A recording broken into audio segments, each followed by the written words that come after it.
Hello everyone, চলে এলাম একটা নতুন ভিডিও নিয়ে। দেখো আজকে আমি চলে এসেছি আলিপুরে, আর এখানে এসেছে নরেন্দ্র মোদী।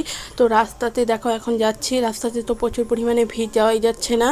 তো আর কি ভিড় ঠেলে ঠেলে আর চারপাশের সব মানুষকে দেখতে দেখতে আমিও এগিয়ে যাচ্ছি। এই প্রথমবার এত সামন থেকে মোদীকে দেখবো বলে কথা, তো ভিড় তো একটু ঠেলতেই হবে। তো ফাইনালি ভিড় ঠেলে এদিকে আমি ভিতরে চলে এসেছি।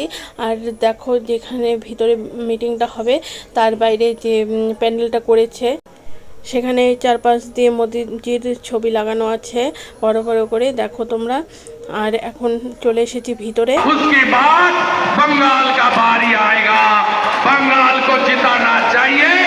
डॉक्टर श्यामा प्रसाद मुखार्जी পশ্চিমবঙ্গকে ভারতে রেখে দিয়ে গেছেন। আজকে দেশ নিতে বাংলাকে বাঁচাতে হবে।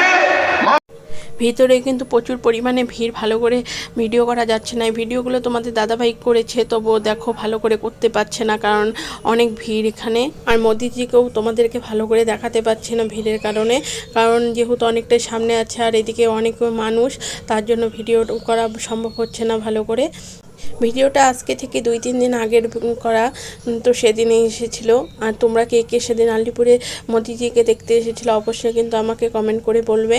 আর ভিডিও শেষে সবাই কমেন্টে একটা করে জয় শ্রীরাম লিখতে কিন্তু একদম ভুলবে না। সবাই ভালো থেকো, সুস্থ থেকো, দেখা হবে একটা নতুন ভিডিওতে। জয় শ্রীরাম। City gas